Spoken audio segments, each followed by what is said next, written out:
What does this person, and this person all have in common? That's right, you guessed it.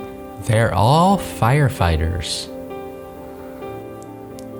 You ever be having a cookout with your family, trying to have a good time and keep a smile on your face, grilling the meat, thinking about how your son no longer loves you?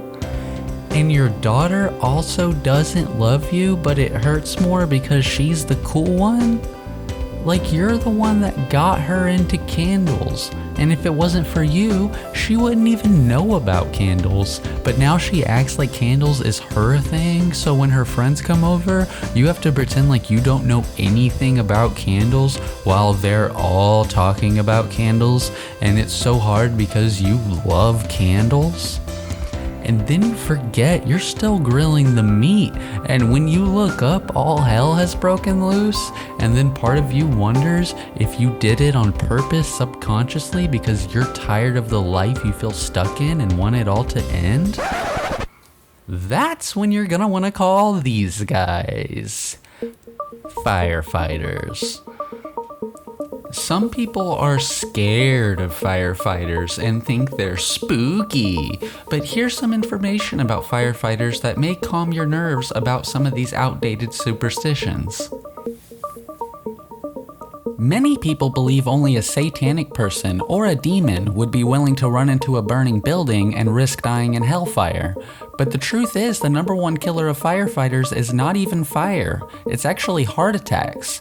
Yes, 45% of firefighters die of heart attacks, usually from being too scared of the fires. And the reason the fire truck is red is not to remind people of the devil. It's so it can blend in with the fire so other fires can't see it. Firefighters respond to many incidents besides just fires. For example, it's very common for a citizen to call in a fire, but when the firefighter gets there, they're like, "Where is it?" And the person is like, "It's in my pants." And then legally, they have to check. And sure, some think it's spooky and suspicious that around 100 firefighters per year are arrested for arson. And there's no point in downplaying that, okay? Those firefighters are straight up devils. But they are the exception.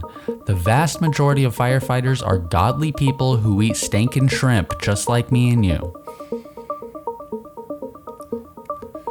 And yes, many firefighters who were once proud, loving dads and providers for their family have been known to lose their job and immediately get divorced, but the rumors are not true that most daughters prefer their stepdads to their real dads just because he actually is a firefighter, rather than someone who just sits around the house making videos about them all the time. Firefighters have nearly superhuman agility, but it's not because they are demons.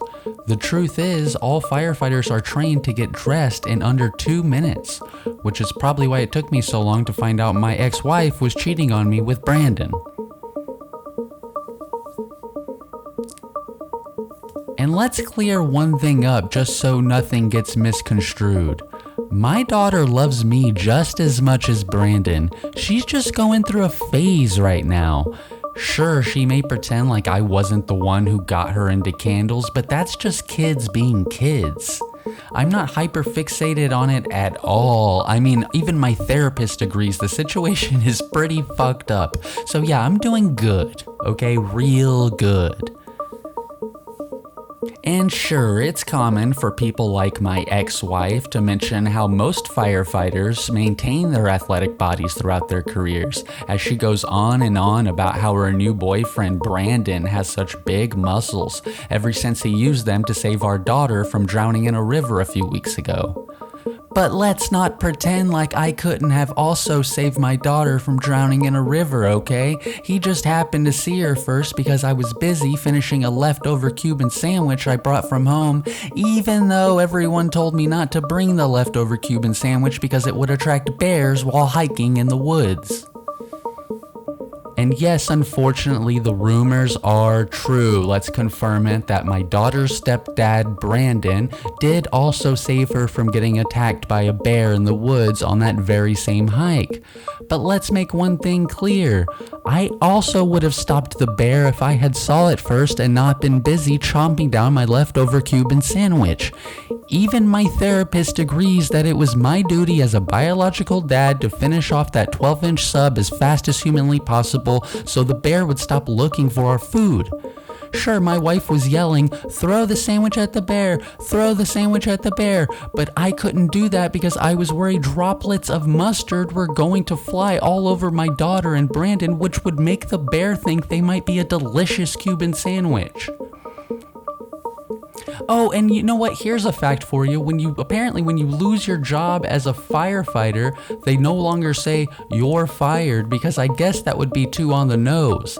Instead, they say, "Get the fuck out of my fire station, you piece of garbage. We have a new firefighter in town and his name is Brandon."